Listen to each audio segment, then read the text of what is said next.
Hello artists! I am ready to do another art project with you this week. I hope you're ready. You're just going to need some simple supplies and we are going to make some graffiti art. So I'd like to show you what that looks like. This is the graffiti art that we're going to be doing. You can choose whichever word you like. I chose mom and art, and you are just going to do one word. You can see that it's called graffiti art because it's supposed to look kind of like the art that you would see graffitied on a wall. And you can optionally add those bricks if you would like, or just leave it white in the background. So let's go ahead and get started. Okay, for today's graffiti art, I'm going to be doing two different options here. This one's going to be a bit easier and this one's a little bit harder. So you can watch both or you can just watch one of them to do whichever you'd prefer. You're going to need a pencil, an eraser, a black marker, and colored pencils or crayons or something like that to color in at the end. So let's get started. I'm going to choose the word mom because moms are awesome, and also because maybe you want to give this to your mom since Mother's Day here in Nicaragua is coming up. If you want to choose a different word like your own name, go right ahead. But I'm going to do mom, and you can do mom too if you like. So first I'm going to start by lightly writing the word mom really big in the center of my paper. I'm writing darker than you probably should because I want you to be able to see it. That's our first step. Pretty easy. The next step is going to be to make ovals around each of the different segments of our letters. And those are going to kind of turn it into a bit of a balloon look. So they kind of look like balloon letters. So for example, for this one, I'm going to do a long skinny oval around it. And then for this one, long skinny oval here, long skinny oval here, long skinny oval.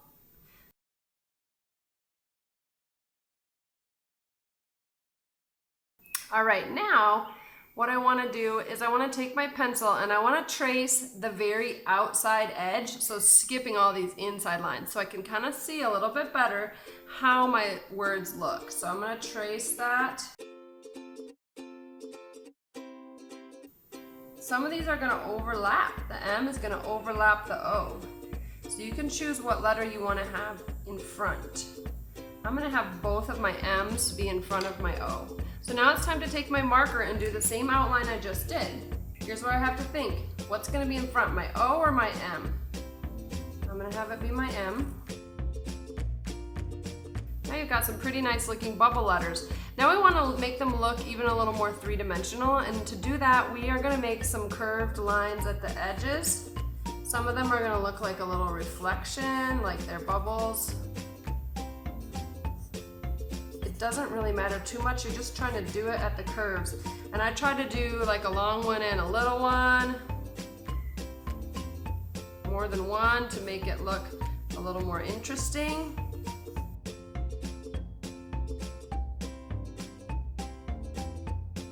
And then we're going to color in the middle of our O. So if you did any letters like an A or a D, you're going to want to color in the center of yours also.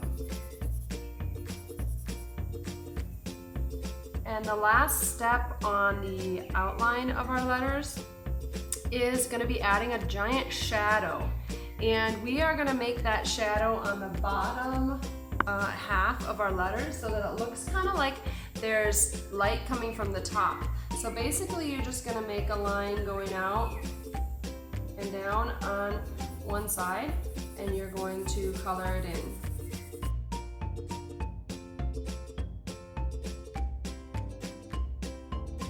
Okay, for our next word, and a little bit more difficult one, we are going to write the word art. The word's not more difficult, just the style is going to be. And stay tuned. If you finished with this one and you're not doing this one, then I will show you how we're going to color them in a moment.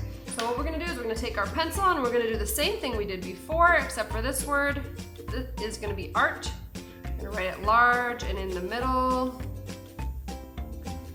And now what we're going to do, instead of doing the ovals, is we are going to do a straight line around each segment of our letter. So for example, we're going to do a straight line on this side and a straight line on this side. Oops, that wasn't very straight.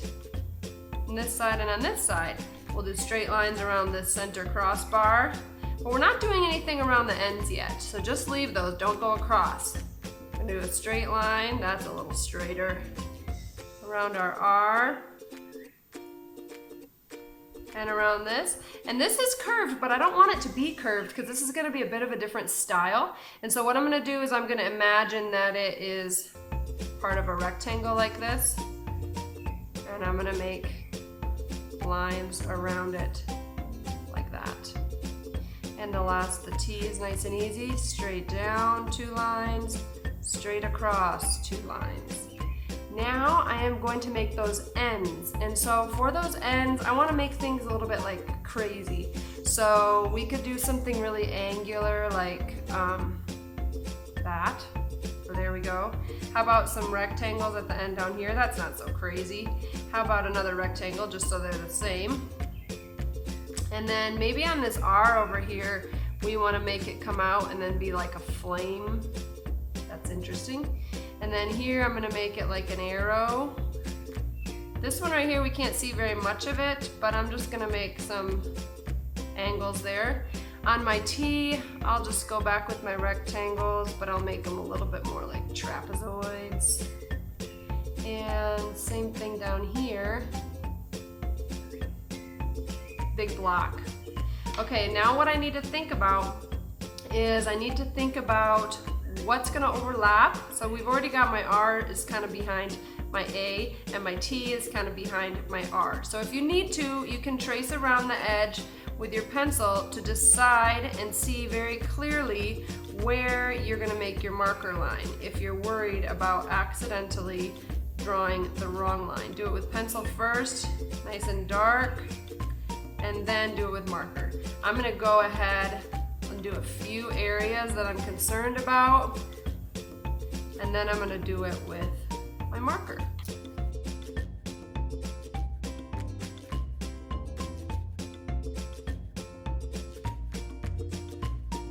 Okay, I'm gonna color in the center of this A because it's so small, but because this center of this R is pretty big, I'm gonna leave it empty. And now we are going to try to make it look 3D by making a shadow on the left and bottom side as though the light were coming from the top right.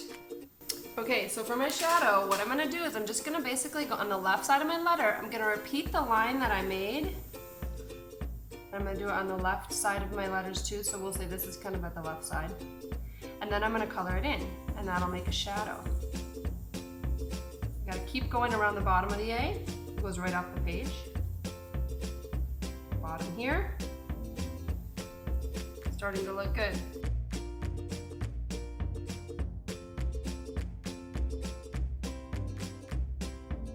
Okay, you can see that I was pretty consistent. I went on not the right side, but the left side of each surface that I had. Right? Here, this is the left side of this part of the R, and so that's why I went inside there. So go ahead and do that. Now there's some other cool things you can do to make it look like graffiti, and you could do this really on either of them.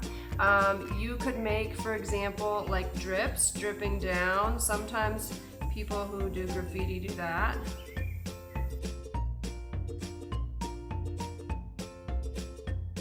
You could also make it kind of look like there are splashes coming off. All right, now it's time to erase our pencil.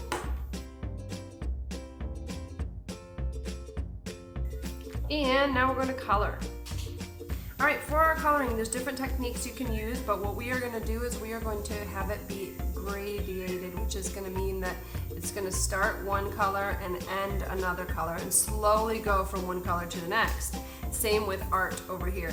The technique I'm going to use on this one will be to choose one color to make a super dark value at the top and slowly get lighter until it ends up white at the bottom. For art, we're going to use a few different colors. So you can decide, no matter which one you did, how you want to do it. You can use crayons, you could use markers. Markers might look really cool, and you could use colored pencils, but I'm going to go ahead and use crayons. So what I'm going to do is I'm going to just start at the top, as dark as my crayon will allow me, and I am going to go around those little reflection spots, the ones that I left white. and I'm gonna leave, can go right over my black, but I'm not gonna go outside the outline of my letter.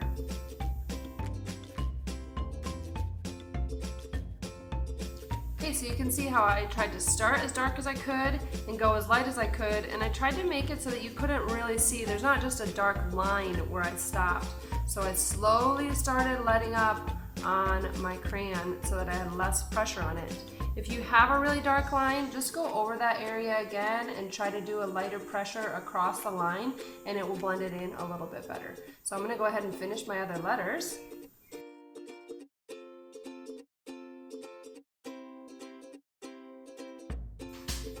All right, I think it looks pretty cool.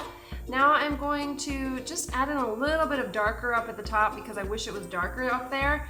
And you can notice that I tried to make it kind of go the same all the way across. This one's not dark here and this one dark here.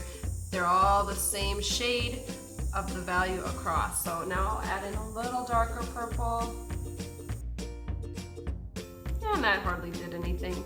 So I think I'm satisfied with that one. So I'm going to start with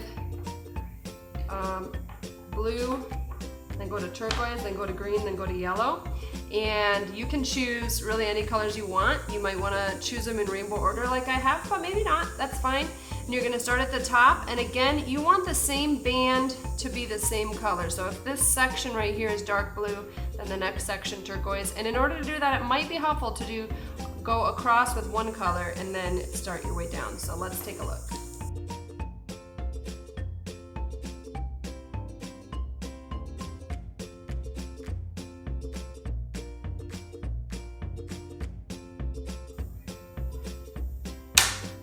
Wow, my hand is really tired. Maybe you're going to want to take a break when you're coloring those. In just a minute, I'm going to show you one more step that is optional. If you like it just how it is, or if you're ready to move on to something else, you can turn it in just like this, send me a picture. If you want to add bricks behind it, then you can go ahead and take that extra step to do that with me now. Okay, if we're going to add bricks, then I think on this art one, we do need to do something around the edge because we need to know where our bricks are going to stop. And so I'm just going to add another cool line that goes all the way around, and that goes outside of like our splashes there.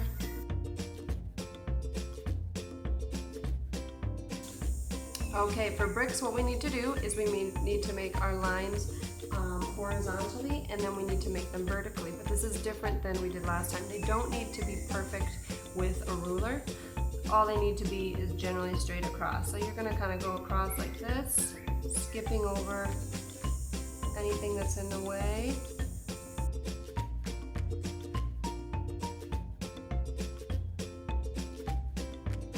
Now for bricks, what you do is you make a line just down to the horizontal line. And on the next row, you have to make it look like the bricks were laid by a mason, which would mean they wouldn't have the line go straight down. It would be a line in between the other lines.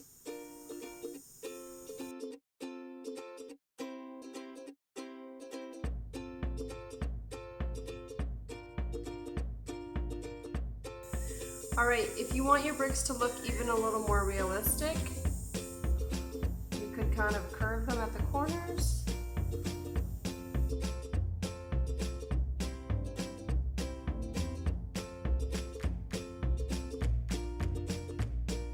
All right, you're done. If you don't want to do that brick, like I said, that's optional. So just if you want to go in and add that touch, you can do it yourself.